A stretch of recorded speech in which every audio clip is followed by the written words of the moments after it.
Hello, everyone. Welcome back to another installment of Talking Tudors. Now, this episode is slightly different to the usual episodes of Talking Tudors because rather than interviewing a guest, I'm going to be in conversation with a very special guest who I'll introduce in a moment. But I also just wanted to say that you're able to watch this conversation on my YouTube channel. And of course, you can just listen to the audio on the podcast as you usually do. But you've got two options there, and there'll be some images in the video that I publish on YouTube. So that might be helpful as we're having our discussion. And we are going to be in discussion today about ways, very public ways, I should add, in which Elizabeth I remembered and honoured her mother, Anne Boleyn.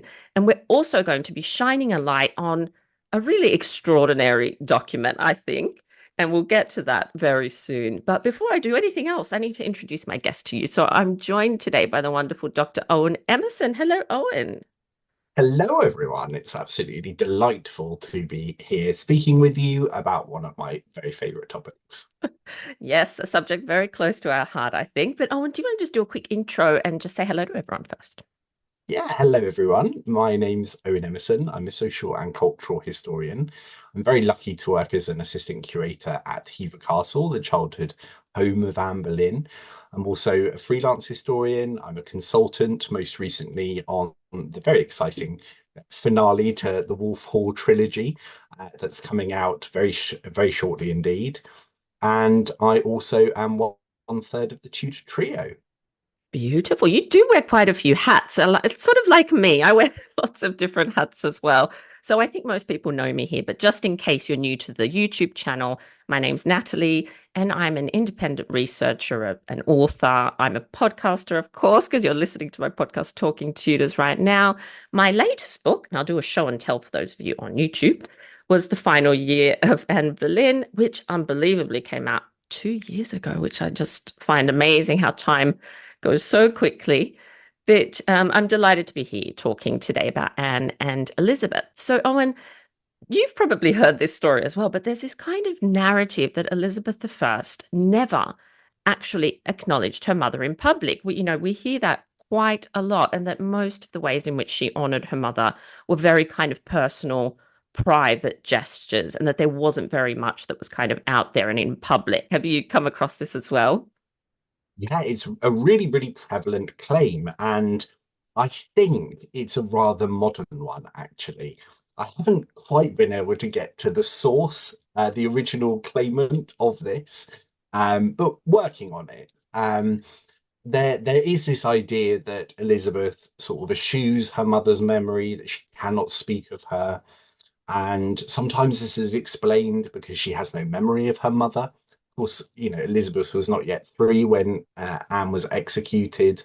So there are questions about how much memory she Yeah. did have of her mother, if any. Um, and I think this is also wrapped up in understanding why Anne was executed, the fact that she had been removed from the line of succession, reinstated but not relegitimated. It's left her very precarious, and therefore her claims to the throne, her legitimacy, came via her father and also by her half sister Mary when she acknowledged Elizabeth as the successor to her throne. All of this apparently results in Elizabeth shying away from talking or acknowledging even Anne. But this isn't the case, is it, Natalie?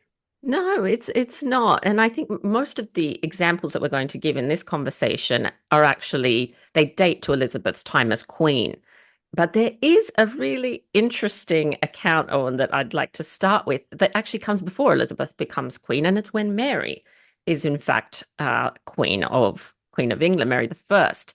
And it is an account by Giovanni Michiel, who is the Venetian ambassador to England during the reign of Mary the First. Now he spends quite a lot of time there at court because he's there until King Philip leaves in the summer of 1557.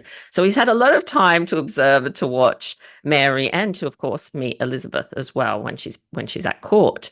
So it's a very long account. He goes into lots of things, the weather, the court, the traditions of the country. So we're just going to touch on a small a small little extract.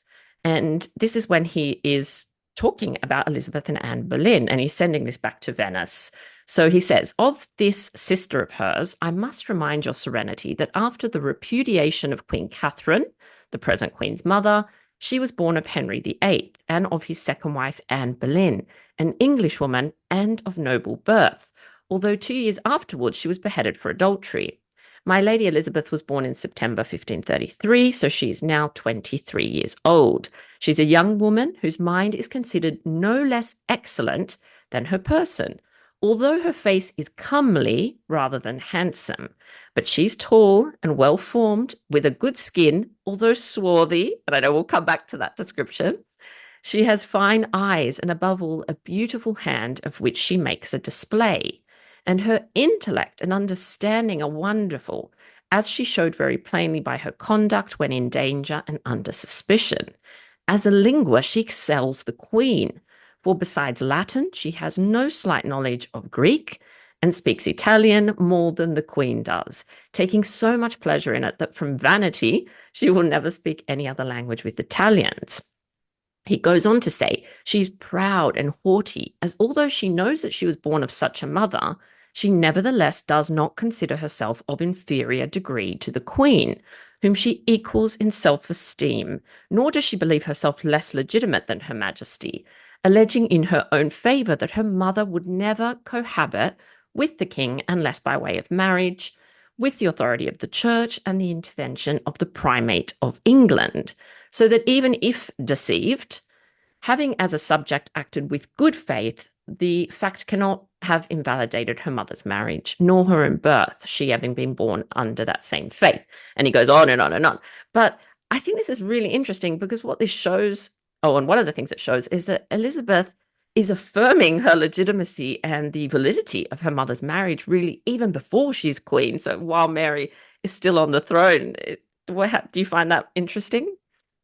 I do. This is a truly remarkable account because I think we can safely say that Giovanni has been quite taken with Elizabeth. It If seems, not, he's not overly flattering. He does say she's haughty, yeah, and proud, and that she uses these sort of markers to show people that she is on a par with her sister. And it's very, very interesting the language that is being used yeah, here, in good faith. Now, this is the mechanism that Henry could have used, particularly as his annulments were made through his newly founded church. He could have fallen back on the fact that when both Mary and Elizabeth were born, both parties were in good faith that the marriage was legitimate. And this was a mechanism that had been applied many, many times before when marriages had been annulled, as was yeah. both Catherine and Anne's marriages. So the fact that Mary has reaffirmed her status as a legitimate daughter by this good faith reasoning has almost bolstered Elizabeth's Mm. own claim to legitimacy, hasn't it? And she's using it here very effectively, I think. Yeah, that's so true. Exactly, because as you say, it's the same argument that Mary uses, and we have accounts of Chapuis, in fact, talking about the fact that Mary was born in bona fide parentum, and now Elizabeth is using the same argument for now, because of course she's not queen, and her sister has re-legitimized herself through Act of Parliament, sort of affirming Elizabeth's bastardy, and I'll use that word because that's the word that was used in the 16th century. So it's a very interesting account. I think that it comes in Mary's reign while Mary's still queen. Is quite fascinating that he is alluding to Elizabeth's incredible learning and in terms of her Yes. facility with languages, that she in fact excels the queen at this.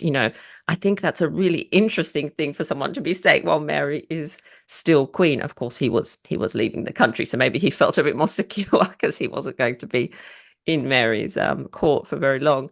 That's such a good point regarding Elizabeth's linguistic skills. And it's so, I mean, Giovanni is very favorable towards Mary.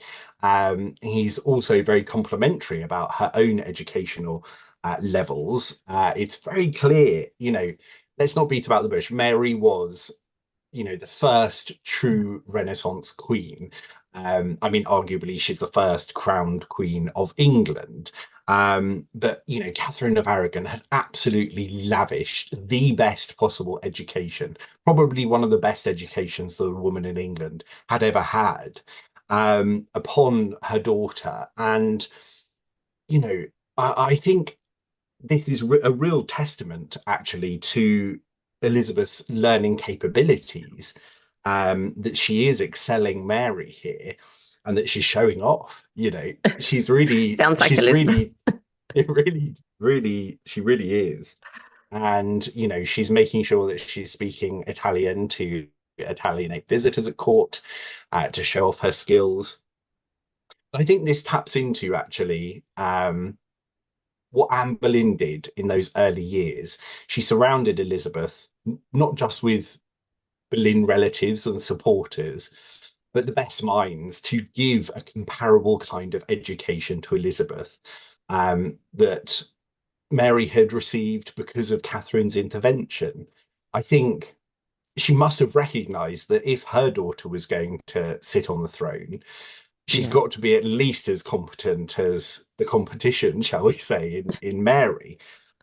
So, this is the product of that intervention, I think. And, it also just slightly reminds me of that beautiful little prayer book that was beautifully Yeah. illuminated by Hilliard, used to be in the Hever Castle collection and was tragically stolen in 1946. And that was a very, very sort of personal recognition of Elizabeth's amazing accomplishments. It was written in the 8 languages that she excelled at. Um, and I think we're getting a flavour of that here as well, aren't we?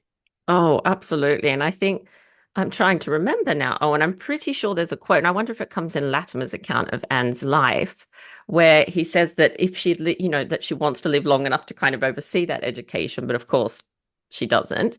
I sort of feel like she wants Elizabeth to have the opportunities that perhaps weren't presented to her. We know Anne had an incredible education for a woman of her status, that goes without saying, and that she as well had languages, but perhaps she wants her daughter to even excel her own learning and, as you say, to be a match for Mary. And I think that's exactly what happens. They are clearly, the sisters are very competitive. They're both incredibly intellectual. The account does go into Mary's incredible intellectual side as well. But it is interesting that he's highlighting this difference between Elizabeth and her sister. And I'm also really interested, Owen, in the description of Elizabeth as swarthy. Now, I think anyone, Yes. that's an Anne Boleyn enthusiast out there will know that this is a word that is used to describe Anne Boleyn. We don't have very many accounts of, contemporary accounts of what Anne's physical appearance was like, but one of them does state that she was swarthy. And here we have it again describing her daughter Elizabeth. So what comes to mind when you think of that word, Owen? How does that translate into a physical appearance? So I think we can basically say that it's the opposite of what was, I guess, desirable from women in the 16th century, which was fair hair and light skin. Kind of exemplified by Jane Seymour, but also by Catherine of Aragon, who had that beautiful fiery red hair and very pale skin. Anne was noted by people who saw her to have a swarthy complexion, which is probably comparable to having an olive Mm. complexion. Today, we hear that term thrown around a lot more than swarthy. Mhm. Um, I'm also, I'm starting to think that not only is Elizabeth inheriting her mother's colouring, and we know that Elizabeth has red hair. Yeah. We actually don't know what Anne's hair color No, we was, in don't. spite of the widespread belief that she has this raven black hair. The first account that says that she has black hair comes from Nicholas Sander, who we know is writing to discredit Elizabeth, and is describing Anne in a rather monstrous kind of way, Yes. also in quite a contradictory way as well. We know that Thomas Wyatt refers to her as brunette. Brunette. Hmm. Is he talking about her skin color? Because brunette was also used to describe swarthy skin. So it's tantalizing. Her portraiture, which is generally thought to date to the Elizabethan era, shows red hair in portraits of Anne Boleyn, brunette hair, black hair. There's no consistency here. So what we do know is that for a child to be born with red hair, both their parents need to be carriers of the MC1R gene, which is the gene that makes red hair. So even if Anne didn't have red hair, it has to have been in her family. It has to have been a recessive trait. So there is a possibility that Anne did have red hair, which makes us question also the depiction we see in a ring we're going to talk about shortly, which also has been sort of debated Yes. because of that hair color. But the other thing that I think we can discern here that Elizabeth does inherit from her mother is the fine eyes. This Yes. is again something that's commonly talked about by eyewitness accounts of Anne Boleyn's appearance, those captivating eyes. And I think we can firmly say that Elizabeth has inherited those too. Yeah, I think definitely Elizabeth is reminding people of Anne. I think that's quite clear, although she does obviously have elements of her father as well. But I think there's a definite Boleyn sense about Elizabeth, and we're going to see how she, in fact, kind of plays on that as her reign progresses. So, Owen, Elizabeth, of course, as we know, against all odds, is crowned queen. It's quite an incredible moment, I think, for her supporters, for herself.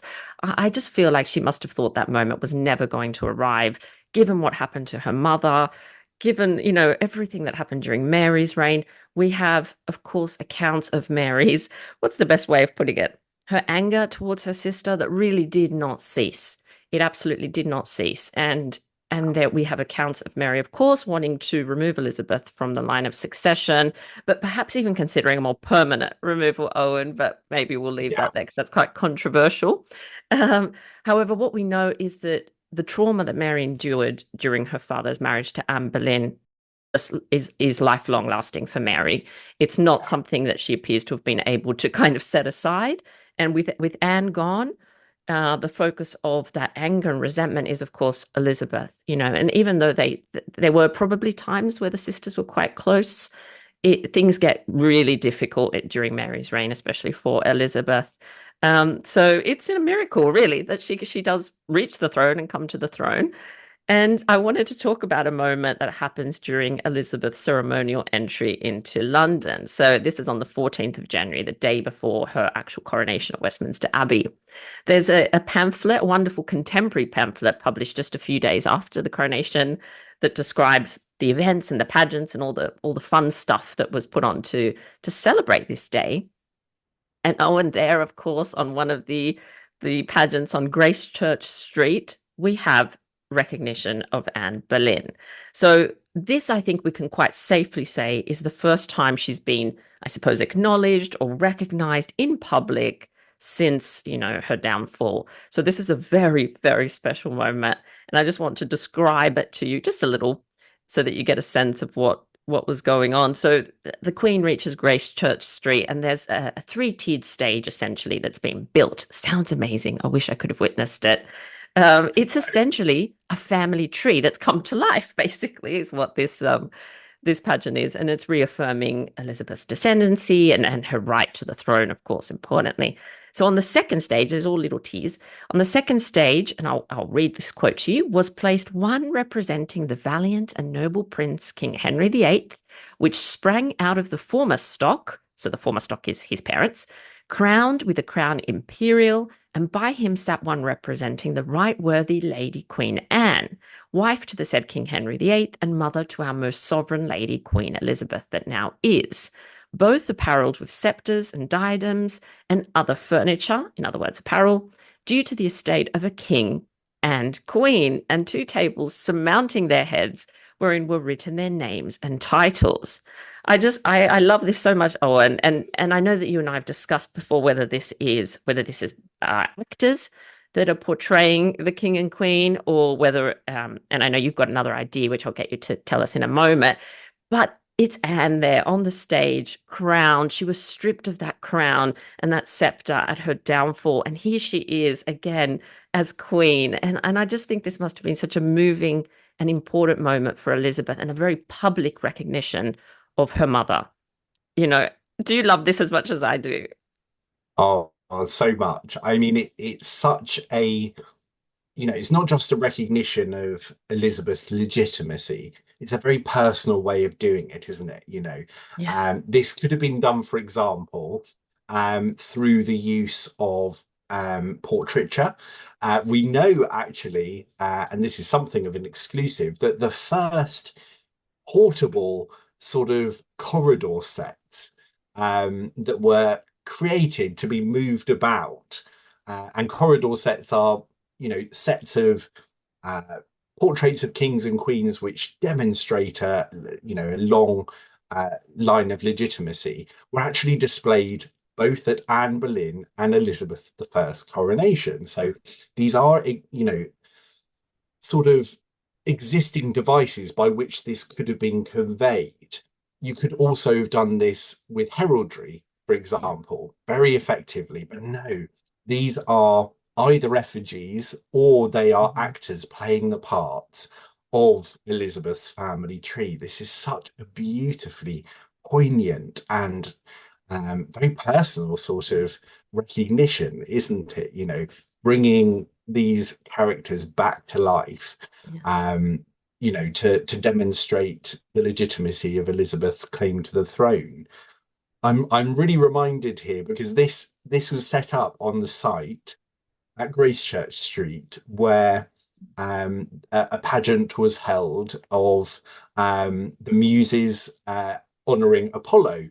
And we have that surviving sketch that Holbein created for that very pageant scene for Anne Boleyn's coronation, um, not that many years beforehand.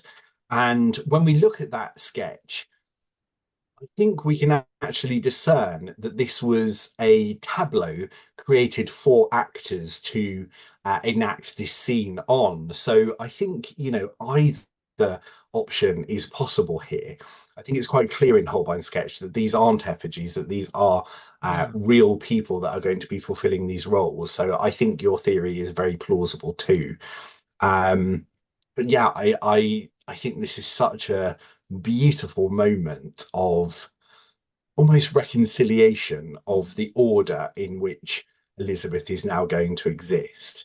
And it kind of gives license, I think, to her courtiers, Mhm. to finally acknowledge Anne in a positive light again. Yeah, I think this sort of heralds the start of a rebirth for Anne's memory. And as you say, it does perhaps directly, but also implicitly give her courtiers permission to now, bring out those corridor portraits if you've got any, and suddenly you can speak about her. You can make the connection between the Queen and her mother. And we know that we're going to discuss ways in which that's done in a moment. But this is really special, especially when we consider that, of course, Elizabeth was with her mother at her coronation because Anne was Yeah. pregnant, very heavily pregnant at her coronation with Elizabeth. So it's almost like this reunion or this reliving of this moment, and the fact that Anne is once again crowned and that she's queen. There is, of course, no mention of anything that's happened in the past. It's just Henry's my father, Anne Boleyn's my mother, and they're both legitimate king and queen.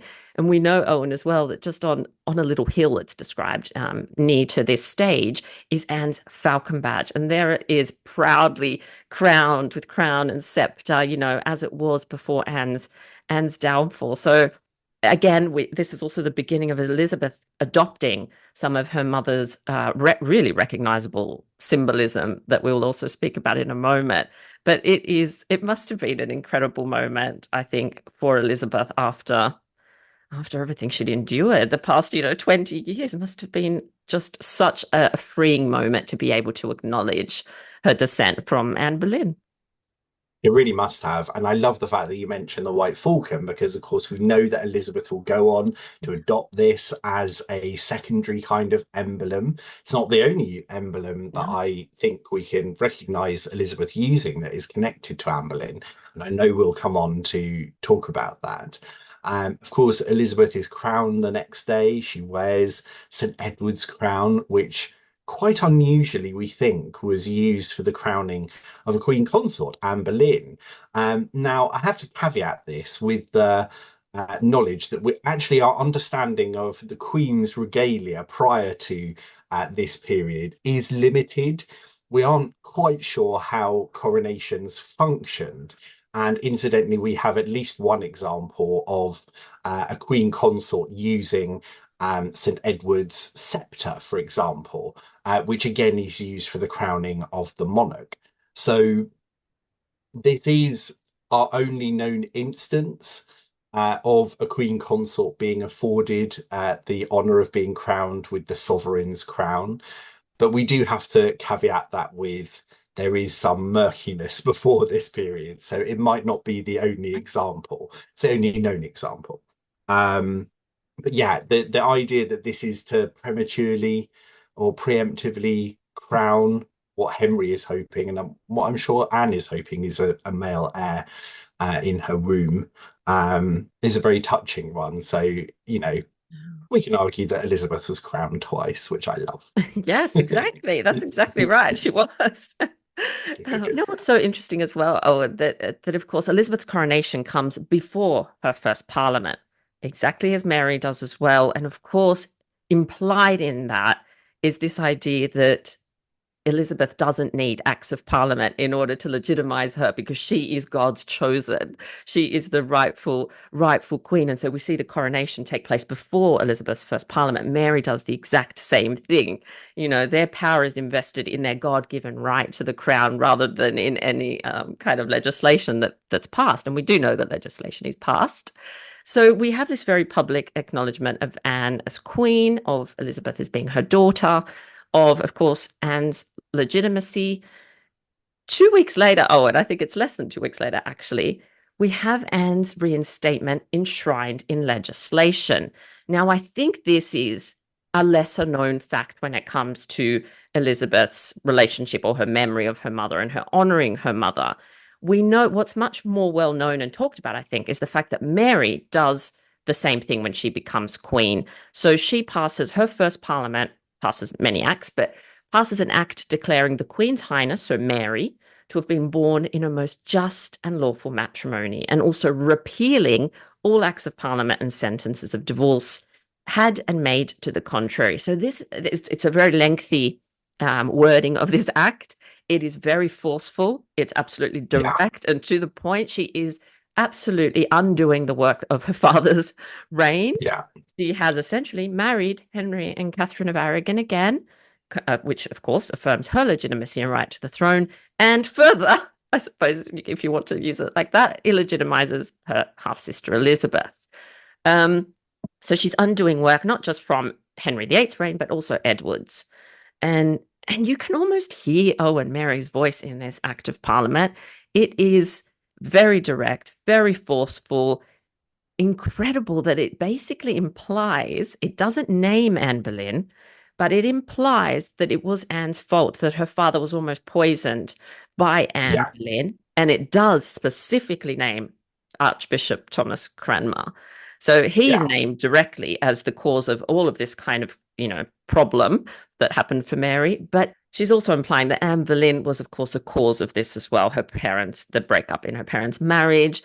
So it's really interesting that she just goes for it. Absolutely direct, repealing of all those laws. And I think people have spoken about that and we hear that quite a lot. Elizabeth, though, has her coronation and her first parliament does something similar, but it's so interesting because she goes about it a little bit differently. And I'm so looking forward to us sort of diving into this. So Elizabeth chooses, in fact, not to repeal Henry's Acts of Parliament or Marian Acts, but she opts for a little bit of a more indirect approach, which is still so fascinating and so revealing. So the Act of Parliament that we're talking about, Owen, is an act whereby the Queen's Highness is restored in blood to the late Queen Anne, Her Highness's mother. Extraordinarily, this is essentially reinstating Anne Boleyn as queen and affirming Elizabeth's right to the throne. Now, I want to say here, while I still am convinced that this is something that deserves much more public attention and discussion, I do want to acknowledge some amazing work that's been done. I'd like to acknowledge the work of Dr. Valerie Schutte and Dr. Sarah Duncan. They edited a book in 2016 that was brought out to celebrate the 500th anniversary of Mary's birth. It's called The Birth of a Queen, Essays on the Quincentenary of Mary I.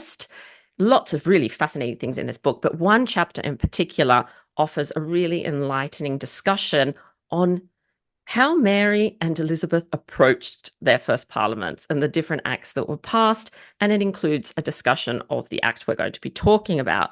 So this was published in 2016, amazing work. And then I know as well, of course, that our wonderful friend and brilliant historian, Dr. Tracy Borman, or Professor Tracy Borman, also mentions the act in her book. Perhaps there's others out there as well, but I haven't come across any others. I certainly haven't seen this discussed in podcast episodes or anything like that recently. So I feel like it's something that deserves to have a light shone on it and discussed, because it's so interesting. So Parliament for Elizabeth is summoned on the 6th of December, 1558. It's dissolved on the 8th of May, 1559. Now, Elizabeth's first Parliament passes around 40 different acts, and the one that we are discussing is one of those. So interesting. So important in terms of Elizabeth's legitimacy, but I think, important privately for the Queen. And before we go and I read you some of the wording of the act, there's a couple of really interesting little notes that I just want to share with you to emphasize how important this was to Elizabeth privately, personally. So in the Journal of the House of Lords, there's some notes about the passing of this particular act.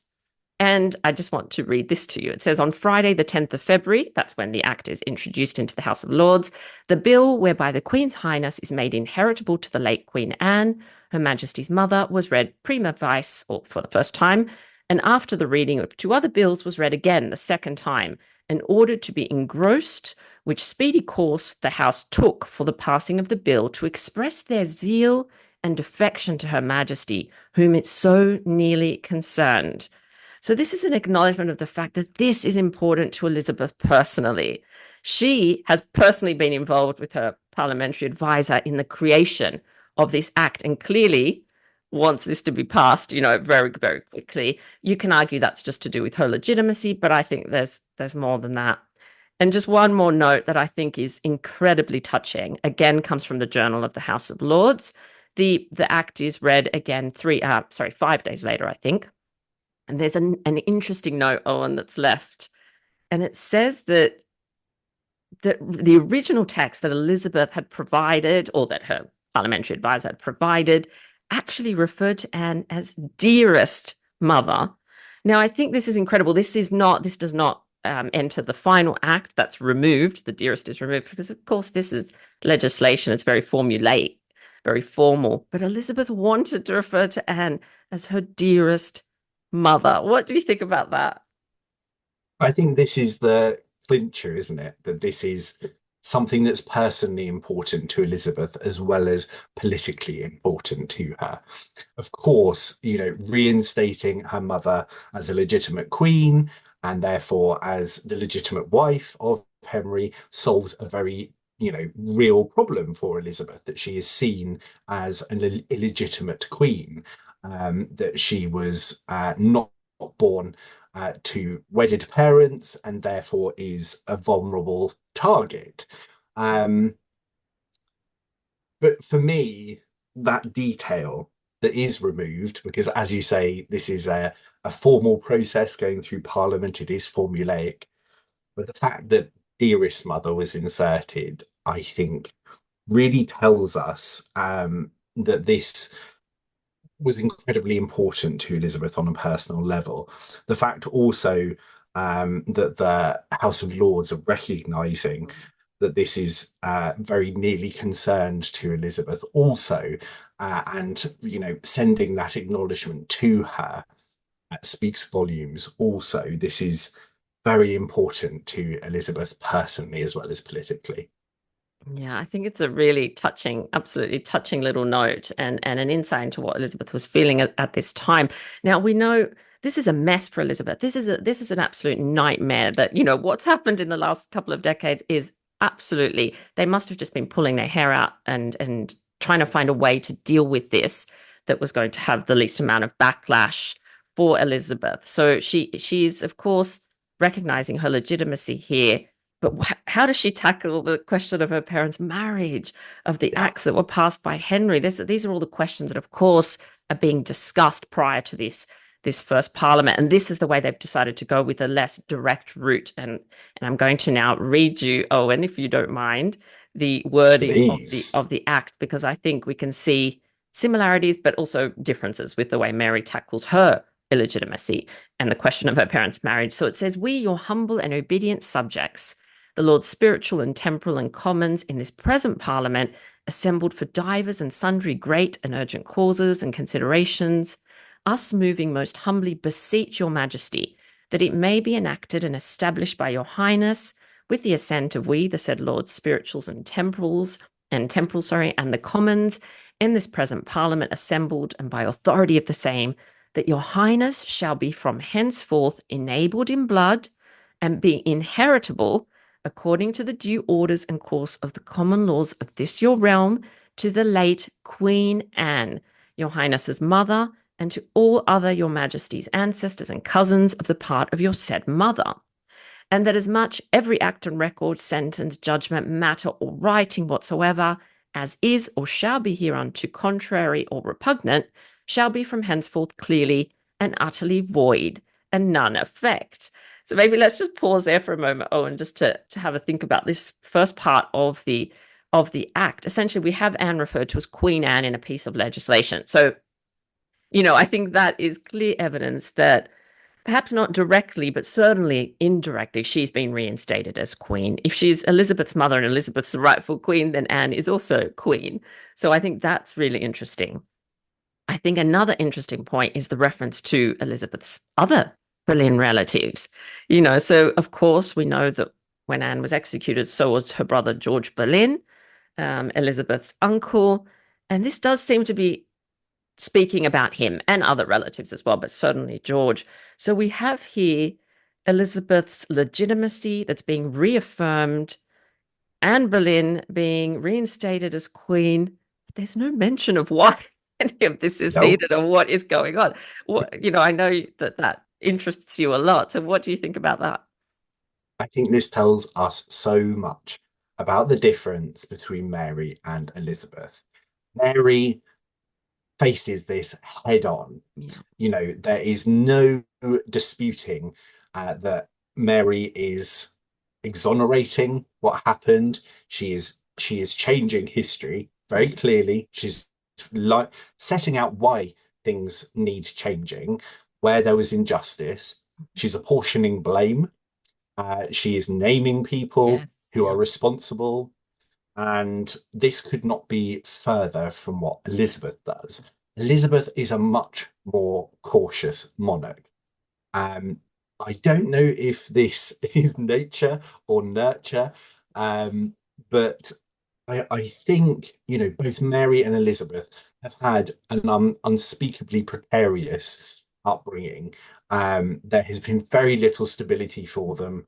And I think Mary's reflex was to be a fighter. Yeah. And this isn't the first time that she's taken her father on. She very, very clearly was refusing to acknowledge the reduction of her mother's status and the reduction of her own status. She only breaks when her life is threatened, really. But arguably, Elizabeth has a different struggle than Mary. She's delegitimized at a very young age. So she grows up being illegitimate, whereas Mary was fully sort of Yeah. cognizant of everything that was happening to her. It must have been absolutely horrific. But she does have a very difficult time with the annulment and execution of her stepmothers, as does Mary. There is also the Seymour scandal that she goes through during her brother's reign, and then she is dragged into some really dangerous acts during Mary's reign, the White Rebellion, the fact that she was the figurehead for that, whether or not she knew about it or not. I think she probably knew more than she was letting on. Um, so I think Elizabeth has learnt to be cautious in a way that Mary sort of didn't. She much preferred to face things head on. And this is such a, I think, wonderful reflection of their different characters. This is sparing legislation. It sets out what is now law. Anne is queen again. Everything that was said about her, charged against her and her family, is now null and void. No one's to blame. She Mm. does not take on her Yes. father. She does not say, my father was wrong. She just reverses it. There's no blame apportioned here at all. She's not contradicting her father because she fully understands that that's where all of her legitimacy is coming from. She does not take anyone on here. It's calm, it's precise, it's concise. And I think that tells you everything you need to know about the difference between Mary and Elizabeth, actually. Yeah, it's so interesting, isn't it? Because of course they both had incredible struggles, but of course Yeah, Elizabeth has the added problem that her mother died a convicted traitor. Now this yeah, is, this is difficult to kind of express how challenging that must have been for Elizabeth. Not only is her mother executed in this horrific and brutal way, her uncle as well. But there is the stain of traitor now on her, which is very difficult to get rid of once it's, and we know that from other families in yeah, the Tudor period. It's hard to remove that stain, I think. And this is what Elizabeth is now facing. She not only was she made illegitimate by her father, but her sister has reaffirmed yeah, this illegitimacy on top of everything else. So it is a mess. It is a nightmare. And the route they've taken is to not give context for this, to not lay blame, as you've absolutely said, and to simply reaffirm that Elizabeth is the rightful queen and that Anne was queen. It doesn't even join Anne and Henry again, but it implies that no, their marriage was legitimate, of course. Because how can Anne be queen if she's not married to Henry VIII? It's not possible. So I think it's a fascinating act because of the way they've gone around it, how they've decided to deal with that mess that is Elizabeth's family, which really was a big mess. And as you say, it does show the different approaches that Elizabeth and Mary take. She doesn't void anything that has not directly anyway that her sister's done. So it's kind of like almost like what they want is an amnesia of the past, do not remember yeah, anything that's happened, and just look here. It's King Henry and it's Queen Anne, and Elizabeth is their rightful daughter. So it's so fascinating. But of course, I just want to touch on the next part of the act because again, this is intriguing. So it says, saving to all and every person and persons, bodies, politic and corporate, their heirs, successors, and assignees, and the heirs, successors, and assignees of every of them, all such estate, right, title, use, possession, and interest as they or any of them have in or to any manors, lands, tenements, rents, annuities, fees, profits, commodities, and hereditaments, whatsoever in such like manner from form, quality, condition, and degree to all intents, construction, and purposes as they or any of them might or ought to have had, used, or enjoyed the same if this act had never been had nor made. So this is this intriguing addition, Owen, that I think is a way of putting minds at ease. We know the Boleyns were incredibly wealthy, had a significant amount of property, that they held, and Elizabeth is now their inheritor. Of course, this is what this act is. But it's also, I think, a way of saying, okay, if you've received a transfer of Boleyn land in the last 20 years or other property or whatnot, don't worry, we're not going to come and take it from you right now. You can keep your property. But I love the little sting that's implied that Elizabeth is the inheritor and at any point she could come. So behave yourself, be a good subject. But this is definitely this has to be related to George Boleyn's property at least, doesn't it, Owen? oh yeah, absolutely. I have a feeling that this is the lawyers at play. I have a feeling Yeah. that, they sat down at a council meeting. Elizabeth expressed her desire to re-legitimate her mother as Mary had. And I can just hear now the lawyers saying there is a slight difference Yeah. because your uncle had his land seized, his goods seized, and they were substantial. And they also are now in the possession of other courtiers. This has implications. So it feels like this is a very neat way of getting around the fact that if Anne is innocent, then George is innocent, and therefore, you could get some Boleyn family members saying, "I should have Yeah, inherited I that want my land." property back. Yeah, exactly, absolutely. But I think you're right. I think this is also just a little hint of remember that I am the Boleyn heir, and I could, if I wanted, get my uncle's lands back. It's a clever way, I think, of getting around this difficulty. I think this does show difference between how Mary reinstated her mother. Of course, all of Catherine's belongings were claimed by Henry, even though he claimed she was never his wife. Um, I mean, yeah, you work that one out. Yeah, exactly. But, as his wife, all of her goods were Henry's anyway. So Mary and her legal team weren't burdened with this added complication, as you say, of her mother and her uncle having been condemned as traitors. It again shows the different situations that they find themselves in. Yeah, I do think it's extraordinary. I think it tells us so much about what was on Elizabeth's mind at this point and how complicated this issue was. And of course, it might be argued that she didn't do enough because we know that she will face challenges to her reign. Perhaps there are those that thought she should have reversed more formally and more directly the Acts of Parliament passed, and the legislation, the attainder on Anne, all of that, you know, that may have been another option, but I think she would have left herself quite vulnerable if she had done that. So I think this is a really clever way of handling what is extremely messy.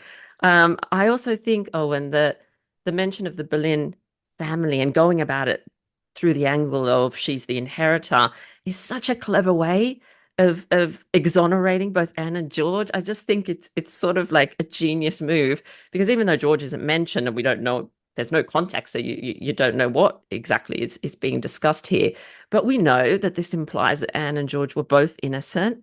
Her uncle, that of course she wouldn't be able to remember. It's just, I think it's a very touching moment. And I think, Owen, this is the closest we're going to get to a full vindication of Anne and of George, and by implication, the other people, charged alongside them. Um, and what is so touching is that Elizabeth, of course, is there to witness this, obviously. But Henry Carey is also listed among the lords that is there for the readings of this act. And I think what a moment for him as well, the son of Mary Boleyn, of course, to hear of his aunt and uncle being essentially exonerated. Although not directly, it's all indirectly, but certainly that is what is implied. And I just think that must have been such a moment for these Boleyn relatives to experience this and to have some justice, because we know the injustice of Anne's downfall and George's is the most difficult thing to kind of cope with. It was such a traumatic event, and here we have them basically cleared. Then Yeah. they're innocent now because of this act of parliament. So I just think it's such an important piece of legislation and one that probably deserves more attention than I think it's certainly gotten. Yeah, I couldn't agree more. In fact, I'm often asked from time to time if I will support a move to have Anne pardoned. And my answer thus far has always been actually pardoning someone reaffirms their guilt. It just means Yes, that the true. monarch is saying you are forgiven. Mhm. And but now I can joyfully say, actually, in law, Anne remains queen, Yeah. and therefore is the wife of King Henry VIII, and to all intents and purposes was cleared of all of the acts and judgments that were uh, held against her, as is detailed in this Act of Parliament. So, job done. It's so satisfying to be able to say that now, isn't it? Which is really interesting. But so of course this comes right at the beginning of Elizabeth's reign. She's got a lot of work to do from there. And just a quick break in the video to thank the sponsor of today's video, Sandra Bird, author of the Tudor Ladies in Waiting series, a rich alchemy of fact and fiction. These critically acclaimed books chronicle the glittering court lives of three queens and their closest friends and companions. The novels brim with heartwarming and heartbreaking circumstances and heroines who choose lives worth risking all. Book 1, To Die For, follows Queen Anne Boleyn through the viewpoint of Margaret Wyatt. Library Journal awarded this a Best Books of the Year pick and said the novel brings history to life in exquisite detail. Book 2, The Secret Keeper, uncovers love and betrayal in the life of Queen Catherine Parr. Library Journal calls this book atmospheric, full of twists, and a must-read for Tudor fiction fans. Finally, Book 3 in the series draws close to Queen Elizabeth I through Ellen von Snakenborg, who transformed into Helena, the Marchioness of Northampton. I loved all three books and found this concluding one masterful, impeccably researched, and deliciously detailed storytelling. You can find the whole series at Amazon.com, and I'll pop a link in the box below. Let's get back to our conversation. And there are other ways throughout her reign that she honors her mother very publicly, all very public ways. So we talked about this idea that she only does this, I don't know, behind closed doors or in private, but it's quite clear that this isn't the case. She favors her Boleyn relatives. We know that. That is something that I think people do talk about a lot. The fact that she is very, very loyal to her Boleyn relatives. She has lots of them in her household. She has many of them from her infancy really serving her. And we've just mentioned a few. There's lots of them. But for example, Catherine and Henry Carey. I mentioned Henry Carey was present for the passing of that act. He and his sister, by Mary Boleyn, are of course favored courtiers at Elizabeth's court. In fact, when Catherine dies, Elizabeth is quite heartbroken. There is Matthew Parker, Owen, which is really interesting because we don't have that many examples of people who directly served Anne, who then serve Elizabeth. We have, of course, people serving Elizabeth from very young, but Matthew Parker is a great example because he serves Anne Boleyn and then serves Elizabeth and, of course, becomes her Archbishop of Canterbury. And we know that he says at one point that it's because of the loyalty he felt towards Anne that he then goes into service for Elizabeth. And we know that Anne consulted him or reached out to him in those final weeks of her life, probably to care for Elizabeth's spiritual needs. But he is a person that directly links Elizabeth to Anne, which I really love. Maybe a lesser known one, Owen, is Mary Cheek, née Hill. Yeah. So she's a really interesting person, I think, and not one that's often associated too much with Elizabeth I, but she in fact was one of her most long-standing ladies in waiting. Mary, interestingly, Cheek is her married name, so she marries John Cheek, which some of you may know because he's the man who identifies lots of the Holbein portraits, doesn't he, Owen? He does. Yeah, absolutely. So, but her maiden name is Hill. Now, Yeah. those of you maybe that have had a little read of my book may remember that I mentioned her father, Richard Hill, who was the sergeant of the cellar for Henry VIII. And he was really greatly favored, even though it's a bit like a downstairs position, if I can use that term.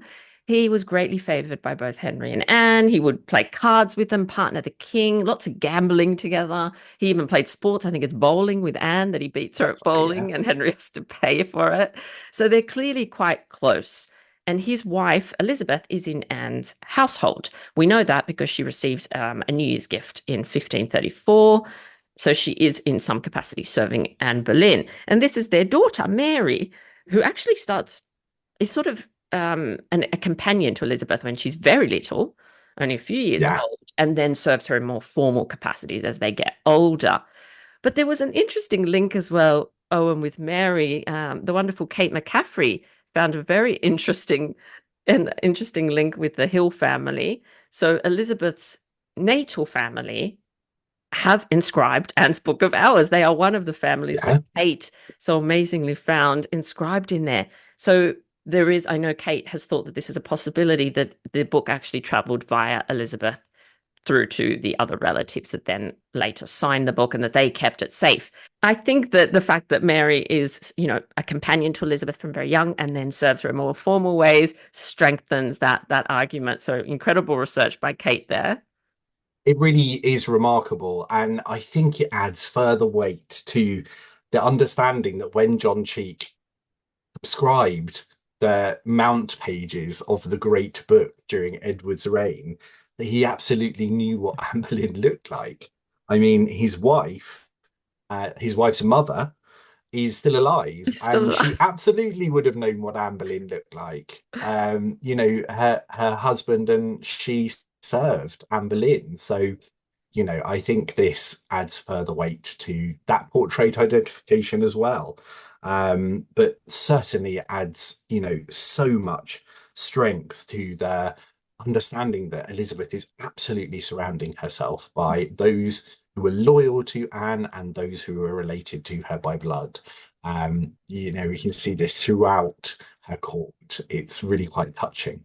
It is, and it's interesting, exactly as you say, that it's not just blood relatives that she is placing in her household. It is those people that she knows were loyal to Anne Boleyn as well, which I think is incredibly touching. And it's funny, isn't it? Oh, because she's not as accommodating, let's say, to her Tudor relatives, her father's relatives. I think she views them much more suspiciously, of course, probably because they would have a bigger claim to Elizabeth's throne than her mother's relatives. But it is interesting that you do see a difference in the treatment of the two. Very much so. I mean, look at how Elizabeth treats her grey cousins, just appallingly, with absolute contempt. So I think we can safely say that she does favour and trust her Boleyn relatives to a much greater degree than she does to those who may have a claim on her throne. Of course, she was rather misguided with that trust. One of the Boleyn relatives that Yeah. she absolutely trusted was the Earl of Essex, Robert Devereux, who, of course, was a Boleyn via Letty Snolls. And he paid, perhaps justly, The his ultimate life price. after a very stupid attempt at sort of rebelling against Elizabeth. But by and large, I think Elizabeth was justified because her Boleyn relatives serve her loyally, and she is devastated. When Catherine Carey dies, the monument to her is extraordinary, and I think it, really affected her. Yeah, And Owen, I just wanted to mention a couple of other people that have Berlin links that may be lesser known to our wonderful listeners and viewers. And that is, you might remember William Stafford, of course, who yeah, is Mary Boleyn's second husband. She marries him after her first husband, William Carey, sadly dies in that terrible epidemic of the sweating sickness in 1528. She later goes on to marry William Stafford without her family's permission, which causes quite a scandal, I have to say. And Mary is essentially removed from court and does not return, sadly. I think that is one sad thing that I think the record shows that Mary was at court in late 1534 and that she probably doesn't return. So that may have been the last time she actually saw Anne and George Boleyn, her siblings, which I think is yeah. really sad. She does, of course, marry William Stafford. And William, after Mary dies, remarries. And his wife Dorothy and their daughter Elizabeth are loyal supporters and servers of Elizabeth I. She again is heartbroken when I can't remember if it's Dorothy now or Elizabeth who dies first, but she is again heartbroken at their passing as well. So it's another link to Anne through Mary Boleyn, which is really interesting because it again shows that she is emphasized that they're the people she's focusing on, the Boleyn supporters, all those with links to the Boleyn, not necessarily just blood relatives. A really interesting insight that Elizabeth could have gotten from William Stafford about, of course, his first wife's sister, which is her mother. So I love all those connections and thinking about where Elizabeth may have heard about her mother and gotten first-hand information. And there were quite a lot of people around her that could have shared information with her. Yeah, definitely so. I mean, we know that people are, I mean, we have written accounts that are presented to Elizabeth about Anne. So I think we can assume that those who did know her and who are around her would surely have acknowledged, and given those memories to Elizabeth. I think the fact that, Anne's iconography is resurrected and is everywhere again is sort of the cue to talk about her, isn't it? It's sort of the touchstone, as it were, to that kind of conversation. So I hope they happened. Yeah, and let's talk a little bit about Anne's symbolism. You said it had something of a resurrection, and it absolutely does. Anne's badges, her symbolism, her image now, we have an explosion of these paintings of Anne from Elizabeth's reign. So it's now acceptable to gift the Queen things that have Anne's badges on. We know in the first few years of her reign, she receives a lovely gift from William Cecil, which has proudly Anne's falcon badge on it. That is now Yeah. a symbol Elizabeth herself accepts and uses. So we see it on textiles we see it on musical instruments, in gifts that courtiers give the Queen. We see it in manuscripts, those wonderful genealogical manuscripts from Elizabeth's reign that show, of course, Anne as first and only wife to Henry VIII, Yeah. which is really interesting. But suddenly, this use of the falcon badge again in all different ways is acceptable. But it's not just I know the falcon is like the first symbol we see it, and a lot of us will recognize, oh, Anne Boleyn. Does that have something to do with Anne?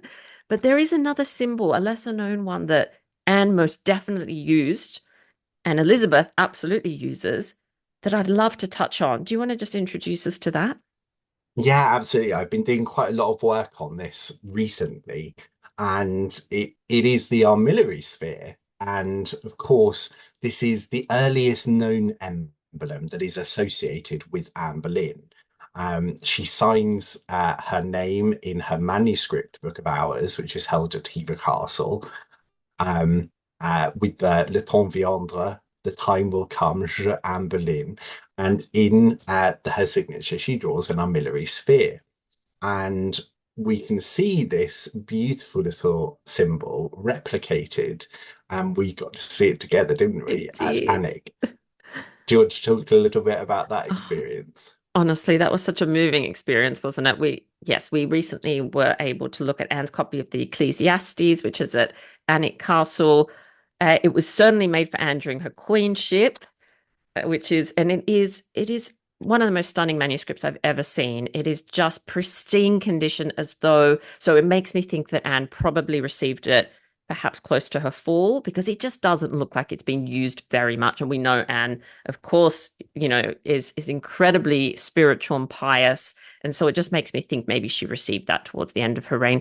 But it is the most beautifully illustrated manuscript book. It's basically a record of all of Anne's symbols, isn't it? Because it has them all the ones that you can think of, of course, the falcon, but interestingly, the armillary sphere is there. So we see it in that early Book of Hours prayer book at Hever Castle. We see it in this one, which is made for Anne. So this is somebody else commissioning this for Anne, who knows that this is a symbol associated with the Queen. Then this is a symbol that then Elizabeth adopts, but not just Elizabeth, Owen, right? No. So we see, recently I had the really great privilege of going to Hatfield House to see the wonderful rainbow portrait being unveiled because it had previously been on tour in the United States. It then gone in for conservation work for an entire year, spent researching and conserving this glorious portrait. And I had the real privilege of going to see that being unveiled, and it's in the most beautiful condition now. Very interestingly, they now are quite sure that it was not painted during Elizabeth's lifetime, but very soon after her death. So this is a posthumous image of Elizabeth. We also know that certain colours have been changed and adapted over time. So, for example, the lining of that wonderful mantle that's over Elizabeth was actually a vivid purple originally, but that has been changed over time. Um, but in it is an armillary sphere, and a really, really smart young lady put up her hand She was braver than I, and said, to these experts who were discussing the meaning and symbolism of this portrait really very beautifully, is this a link to Anne Boleyn? And unfortunately, the experts didn't really know what she was referring to. They sort of skirted around the question, and I think this is an under researched feature of Elizabeth's attire and her jewellery that may well link back to Anne Boleyn. We can see it also in the Ditchley portrait. She Yes. has our armillary sphere as an earring. And we can see in other portraits of Elizabeth's courtiers that they are also featuring the armillary sphere in their clothing. Now, this isn't the only time that Elizabeth is explicitly wearing imagery relating to her mother on her clothing or in jewellery. So, one example would be in the beautiful portrait of Elizabeth at Hever Castle. We can see that acorns and honeysuckles are featured in black work on her sleeves. Now, these were the marital emblems of Anne, the acorn, and Henry, honeysuckle, which incidentally also appear in the Annick Thank you. Ecclesiastes. But also we can see Elizabeth with a phoenix badge, which we can also see on the underside of the bezel of the famous Chequers ring. Now, you might say, but wasn't the phoenix emblem Jane Seymour's emblem? Yes, it was. But also during Elizabeth's reign, it was used explicitly. If we look at Fulpen Orwell's poem, The Flowers of Fame, the phoenix is being used explicitly as Elizabeth rising from the ashes of her mother, Anne Boleyn.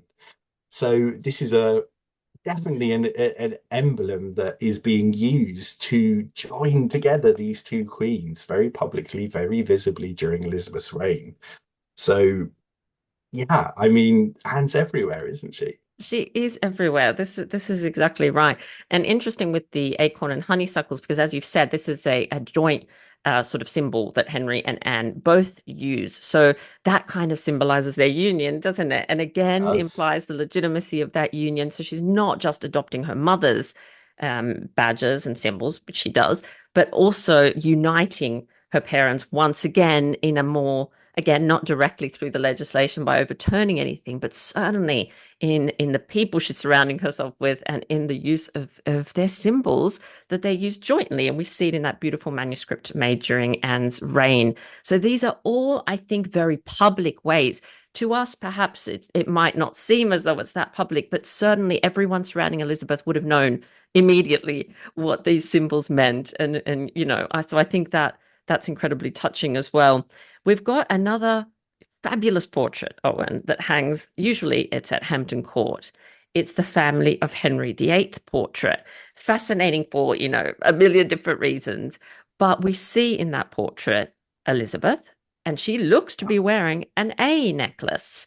Now, this portrait dates again. It's one of those examples from before Elizabeth's rise to the throne.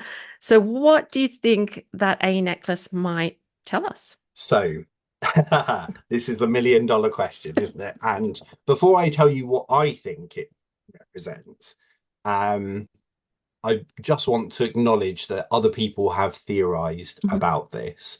Some have theorized that it's Elizabeth's sort of secretive way of acknowledging her mother, that this might have been an initialed pendant for Anne.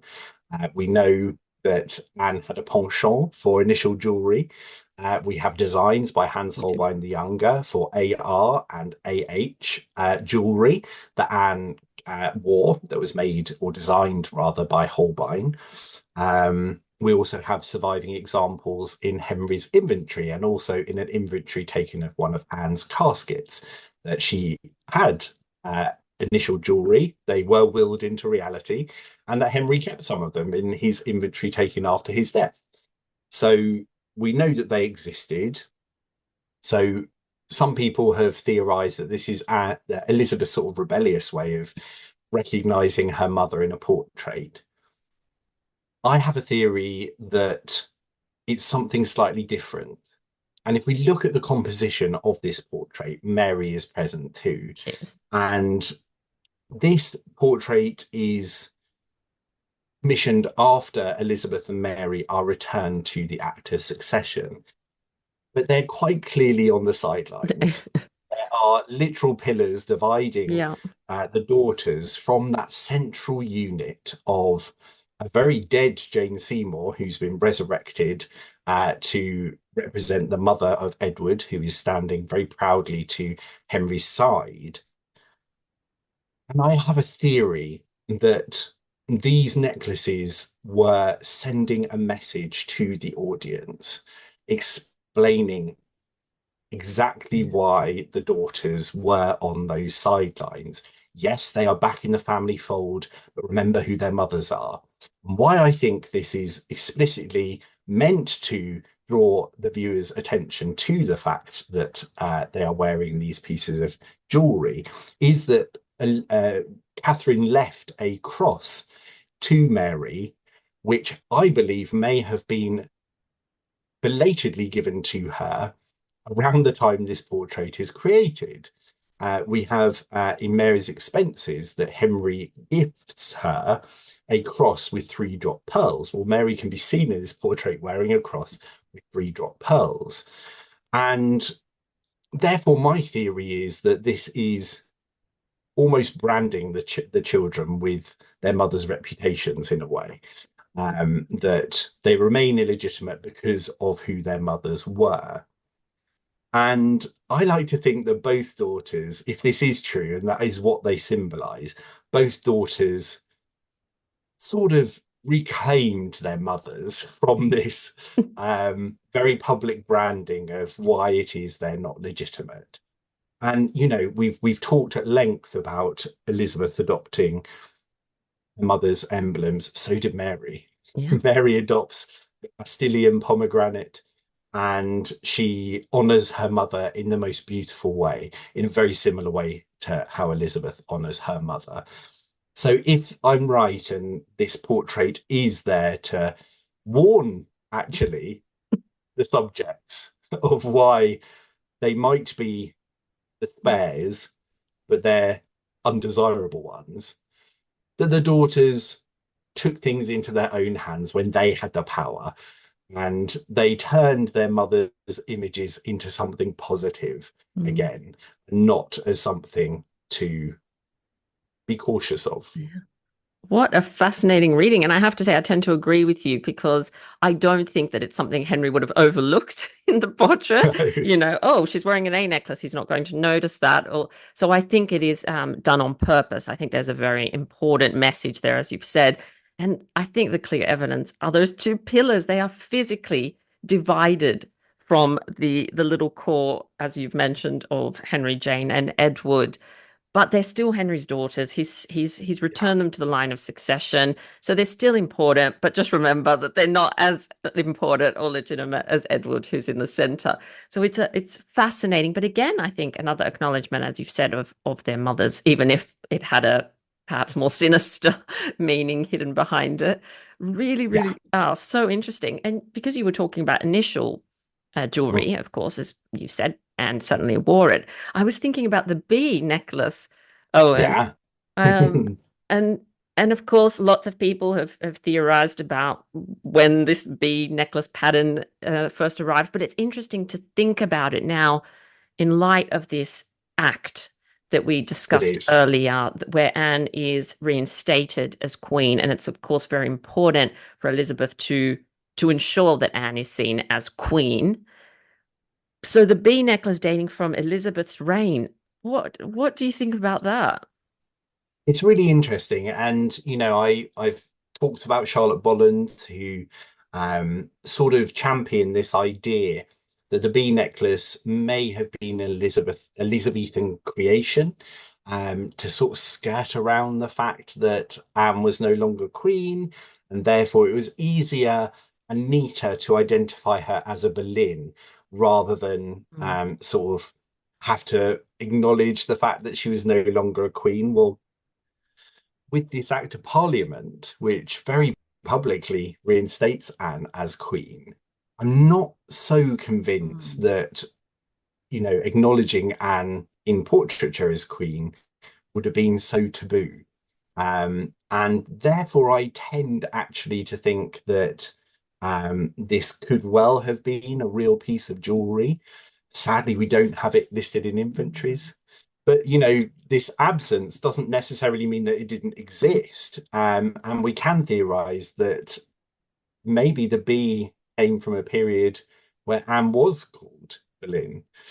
And maybe it doesn't therefore date to a period where she was called Pembroke or when she was called Queen.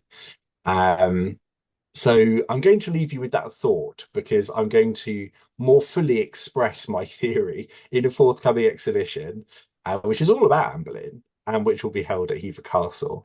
But I can't say too much more about it. But it will, I have to confess, include a fully reasoned theory about the fact that the bee necklace probably did exist at one point. So look out for that. Yeah, that's fascinating. Well, we can all wait patiently and ponder and wonder about the bee necklace and what it might mean. But I do think that this sort of, if we focus now on the fact that it was quite clear that Elizabeth wanted Anne to be seen as queen, it's an interesting dimension and brings something more to the conversation. So I think that's really fascinating. And I can see totally why Charlotte would have thought that because it would make sense, wouldn't it? Before you know that, of course, Anne's been reinstated, then that is interesting. And just to throw a spanner in the works, I always love the fact that Catherine Parr, oh, and even during her queenship, still signed Catherine the Queen, but also KP. Like I find Totally. that intriguing. So my Anne have still hung on to her B identity, her Berlin identity, even during her queenship. It's something to consider, I think. It really is. And, you're completely right. She did have that lovely little embellishment at the end of her signature. We could theorize that this is because they've been two previous Many. Catherines, and she was a bit like, "Oh God, what if someone mistakes my signature for the other two?" Um, or she might just have been loud and proud parring, Yeah. and been very, very keen to show her heritage. Anne is also very proud of her Berlin heritage. It's often mistakenly stated that she sort of eschews the Berlins in her heraldry. Actually, Anne had very little control over her heraldry. That would have been decided by the College of Arms and probably Henry. Um, but go to King's College, Cambridge, and you'll see big old bull's heads, which was certainly created during Anne's queenship. So I think there's every reason to suspect that Anne would have readily identified herself as a Boleyn, even during her queenship, even during her, own elevation to the nobility. Um, you know, the fact that this A pendant likely existed, we do have examples of her having a jewelry, usually with another initial with it, R or B. But I think there's every possibility that there was a whole variety of initialed jewels. We know these are very popular in the 16th century. And actually, when we look at that one that's on Elizabeth, it's formed in a very specific format. It very clearly spells out not just A, but amat, love. And where do we see this? We see this when Henry and Anne's initials are conjoined. And usually it spells out Henry loves Anne. So, I think this is again another tangible way that Elizabeth is sort of honoring both Anne and Henry. Yeah, yeah. And there's another incredible piece of jewelry, Owen, that I think has probably contributed to this idea that it was a secret, that Elizabeth had to keep her mother a secret. And once you kind of explore it a bit, it makes sense that people might think that. So this is, of course, the beautiful, stunning ring that we know as the Chequers ring. So there are a lot of discussions about the Chequers ring, and we're not going to go into a huge amount of detail. So I just want to touch on the two lovely, lovely portraits that are in this lovely little tiny ring.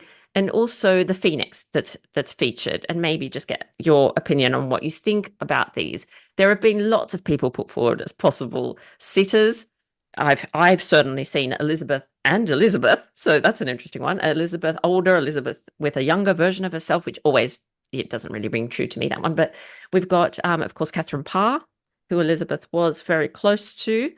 Cat Ashley, or Catherine Ashley, another very loyal supporter of Elizabeth, and almost like a mother, I think, to Elizabeth. So do you want to just maybe touch on that? And I know you've gotten to see the ring, and just tell us a little bit I about it. have. Yeah, I'm very, very fortunate to have seen it on a number of occasions now, because they are doing some really exciting work on it at the moment, and I've been very, very fortunate to be involved in that. But yes, so you're completely right. Several people have been sort of proffered as alternative candidates as to who the woman in the French hood is, shall we say.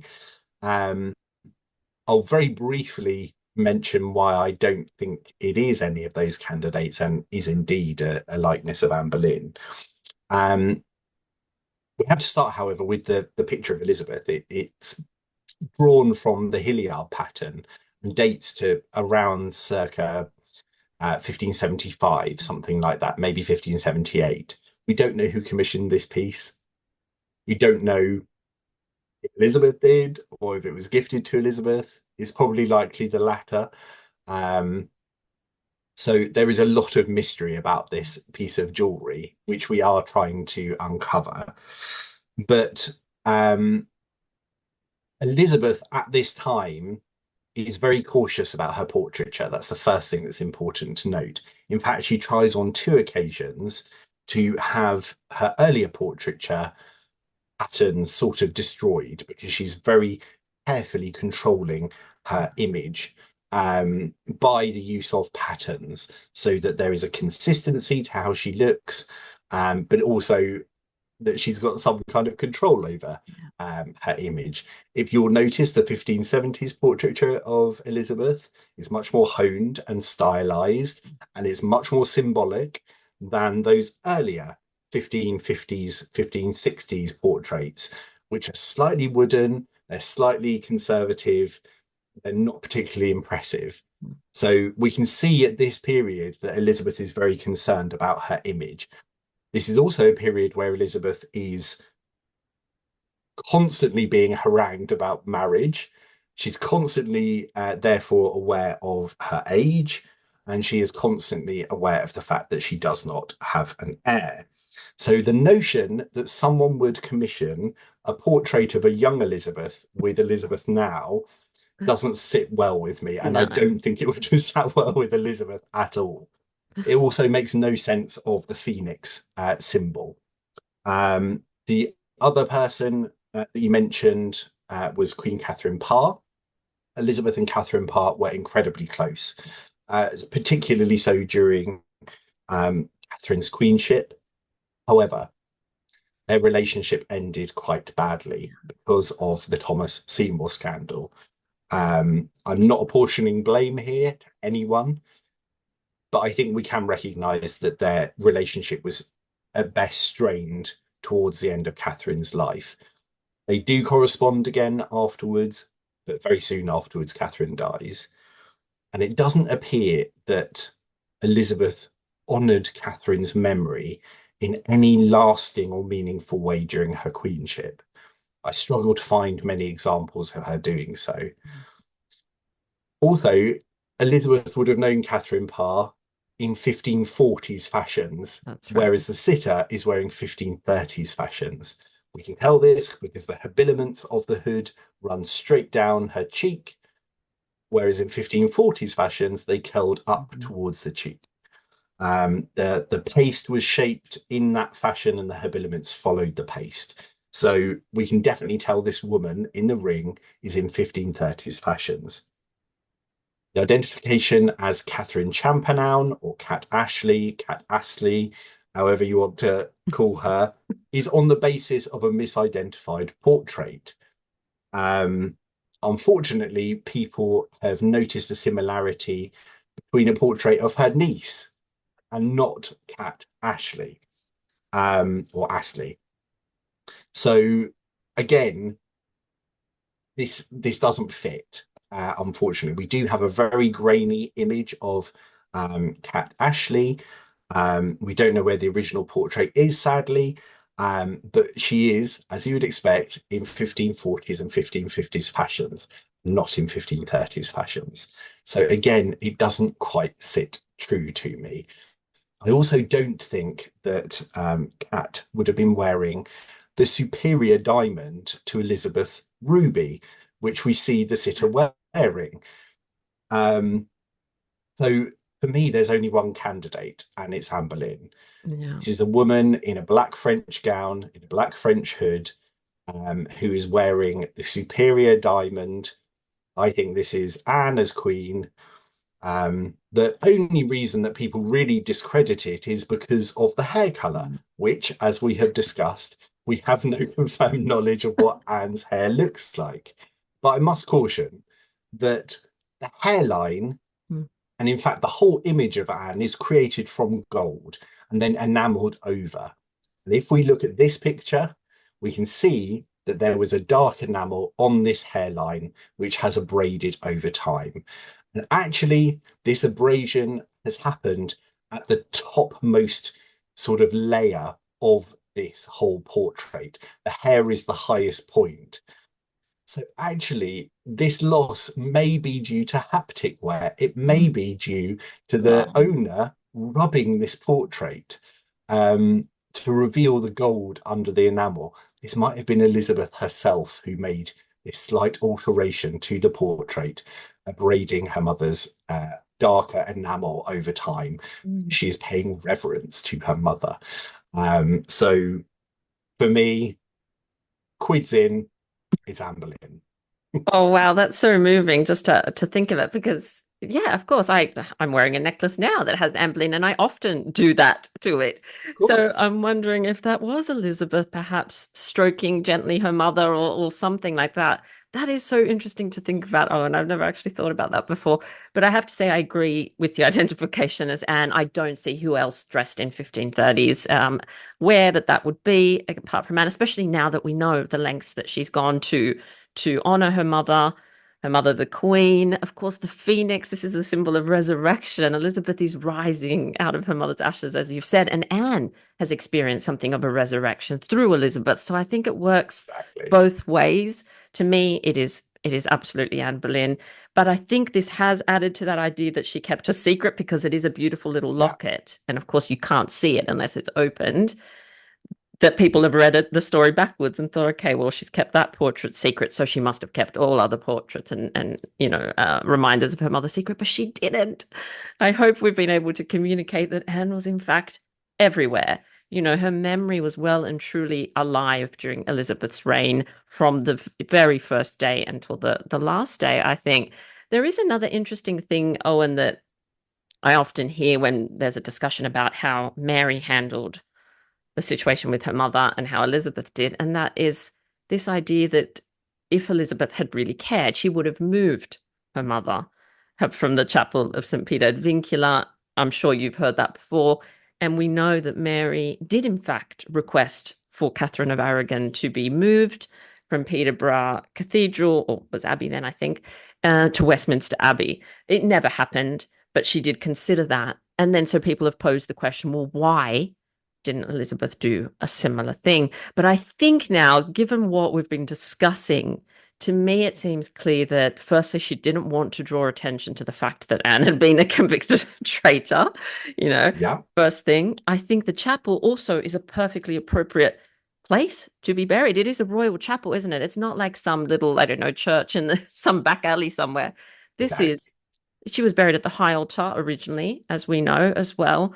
So I don't think it would have served Elizabeth to draw attention to that by moving Anne to, say, Westminster Abbey or something along those lines, because it's almost like the pardon that we were talking about. Yeah. It's almost acknowledging that she had done something wrong and was buried in the wrong place and now has to be moved. I feel that by leaving that and kind of not touching that, it almost strengthens Anne's innocence.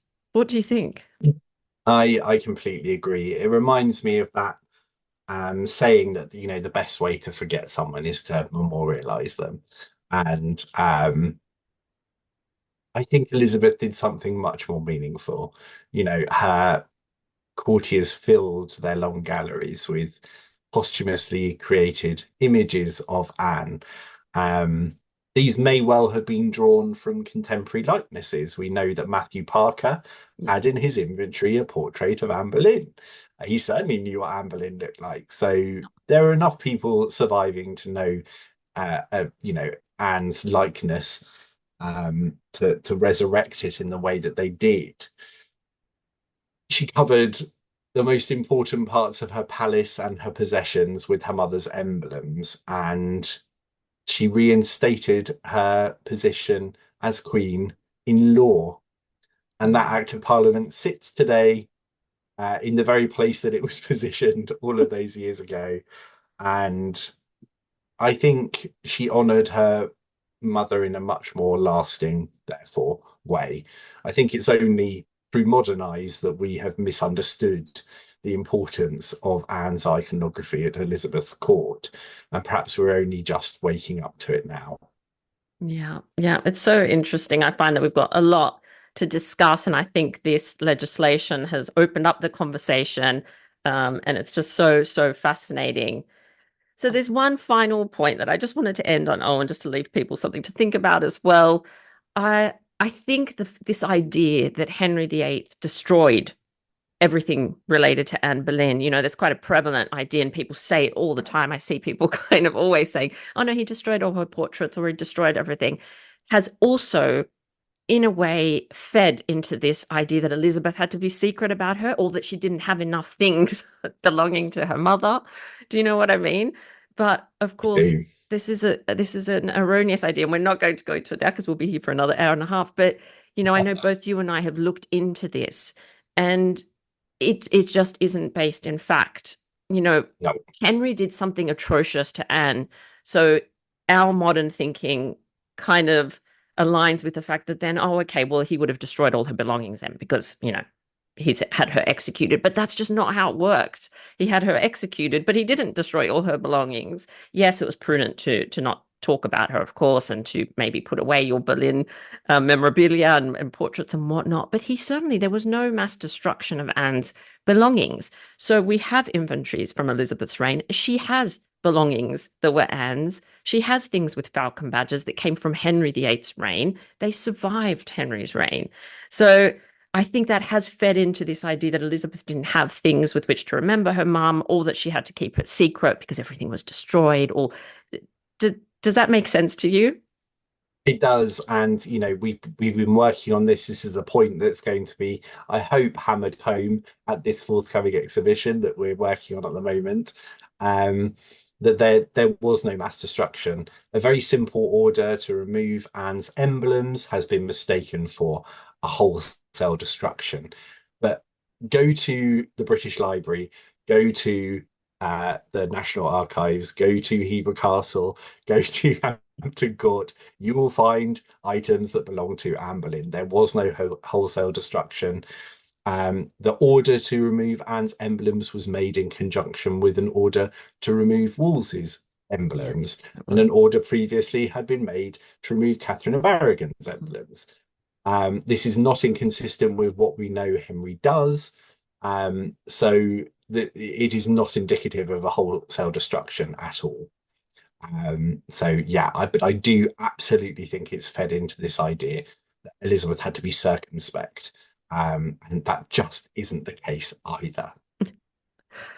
Well, this has been such a fascinating discussion. Oh, and I'm so grateful that you joined me to talk about, something, as I've said, that is very close to our hearts. And I think it's quite clear that this idea that Elizabeth wasn't publicly recognizing her mother is simply incorrect. I think there's lots of evidence, including this wonderful piece of legislation. So I hope that everyone listening has enjoyed our conversation. You can, of course, if you'd like to ask any questions, you can leave a question if you're watching this on YouTube, of course, in the little comment box. If you're listening to this as a podcast, you're more than welcome to contact Owen and I. We're always happy to hear from people and do our best to answer anything. Very excitingly, Owen, we are going to have a live discussion coming up. So I'm going to make that available to my wonderful subscribers, Talking Tudors Patreon subscribers. So if you want to join Owen and I for a discussion, you can ask your questions. Please do that. You can check out my Patreon and see when that is coming up, and I'll pop it on social media as well. But I have to thank you again so much, Owen, for joining me to chat about Anne and Elizabeth and the ways in which she most definitely honoured very publicly and remembered her mother, Anne Boleyn. You are so welcome. It's been an absolute pleasure.